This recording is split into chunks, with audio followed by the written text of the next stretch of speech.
قطعیت سے بول سکتے ہیں؟ نہیں، ہم تو امیدوں پر جی رہے ہیں. اس لیے نمازوں کو رمضان تک کے لیے قضا ادا کرنے کے ارادے سے ٹال کے نہ رکھیے گا. اگر خدا نخواستہ قضا ہو چکی چھوٹ گئی تو رمضان میں ان کو فرائض کے ساتھ ساتھ ادا کرتے رہیں. امید ہے اللہ ثواب خوب عطا کرے، 70 درجے بھی عطا کرے. اس کے بارے میں کوئی صراحت سے حدیث میں ذکر تو نہیں ہے کہ قضا نمازوں کا یہ ثواب ہے، لیکن اللہ کی رحمت سے کوئی بعید بھی نہیں ہے. ہمارا کام امیدیں رکھنا ہے. مگر جیسے میں نے نصیحت کی ہے کہ رمضان میں ادا کرنے کے ارادے سے نمازوں کو چھوڑنا یہ بہت خطرناک گناہ ہے. جی مفتی صاحب، کولکتہ سے بھائی نے سوال کیا تھا، جیسے لاک ڈاؤن چل رہا ہے تو معاشی طور پہ لوگوں کے حالات خراب ہو گئے ہیں، تو ایسی صورت میں کیا کسی سے روپیہ ادھار لے کر فطرہ یا پھر زکوٰۃ دی جا سکتی؟ وہ وضاحت کرتے ہیں. برابر، بہت اچھا سوال ہے آپ کا. کئی سرمایہ دار ہے، مال ہے لیکن مال اس وقت منجمد ہے، مال ہے لیکن اس کی نکاسی نہیں ہو رہی ہے، پیسے بھی ہر ایک کے پاس نہیں. کئی ایسے لوگ مالدار ہیں دنیا میں، وہ بہت کچھ اپنی دولت کی وجہ سے شہرت رکھتے ہیں، لیکن حالات کی وجہ سے وہ بھی اس وقت اس موقف میں نہیں ہے کہ ان کے پاس رقم اور پیسے ہاتھ میں رہیں. بہت سی چیزیں، زمینات ہے، سونا ہے، ہیرے جواہرات ہے. تو ایسی صورت میں بہرحال اگر فریضہ اسلامیہ زکوٰۃ ان پر عائد ہو رہا ہے، یعنی زکوٰۃ پر سال گزر رہا ہے نصاب پر، تو ایسی صورت میں وہ لوگ زکوٰۃ کی رقم قرض لے کر برابر ادا کریں گے. فطرہ بھی عید کا ایسے ہی قرض لے کر ادا کریں گے. اگر وسائل ہیں، صاحب نصاب ہے، واجب ہے ان پر صدقہ فطر کا جو نصاب ہے، صدقہ فطر اور زکوٰۃ کا جو ہے زکوٰۃ، تو ایسی صورت میں کیا کریں گے؟ برابر قرض لے کر ادا کریں گے، اور جیسا اپنے دیگر ضروریات کی تکمیل کرتے ہیں ویسے کریں گے. اگر اتنی بڑی رقم قرض کے طور پہ نہیں مل رہی ہے تو نیت رکھیں گے ادا کرنے کی.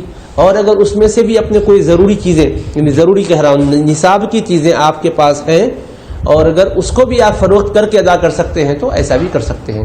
اور اگر کوئی اپنے، جیسے ایک آدمی مال تجارت رکھتا ہے، پیسے نہیں ہیں، تو اسی میں سے کوئی چیز غریب کو دے سکتا ہے. کپڑے کے کاروبار ہے تو کپڑے بھی آپ زکوٰۃ کے طور پہ دے سکتے ہیں. اگر اناج سے کاروبار ہے تو اناج بھی بطور زکوٰۃ کے دے سکتے ہیں آپ. اگر کسی کے پاس موبائل ہے، مثلا موبائل کی دکان ہے، میں سمجھانے عرض کر رہا ہوں، تو اگر کوئی مستحق کو موبائل بھی آپ چاہیں تو دے سکتے ہیں آپ زکوٰۃ کے حساب سے رقم بننے پر. یعنی قرضہ اگر نہیں مل رہا ہے کہہ کر زکوٰۃ کو ٹلانے کے بجائے آپ کے پاس جو چیزیں بھی ہیں ان کی بھی رقم کا تعین کر کے آپ اس کو بھی بطور زکوٰۃ مستحق کے حوالے کر سکتے ہیں. موبائل میں نے مثال کے لیے عرض کیا، موبائل سے کسی کی ضرورتیں پوری نہیں ہوتی، لیکن ایک سمجھانے کے لیے عرض کر رہا ہوں، کوئی بھی آپ اپنی چیزوں میں سے بھی زکوٰۃ کے طور پہ دے سکتے ہیں. جی بہت بہت شکریہ مفتی صاحب. اور پروگرام کے آخر میں ایک بار پھر جو ہے ملک اسماعیل علی خان صاحب سے درخواست کروں گا کہ جو ہمارے ناظرین نے درخواست کری ہے ایک نعت کی، وہ آپ ہمارے ناظرین کو ایک نعت سنا دیں. 3 اشعار سنا دیجیے گا، وقت کم ہے. جی اسماعیل صاحب. قربان میں ان کی بخشش کے مقصد ہی زبان پر آیا نہیں. قربان میں ان کی بخشش کے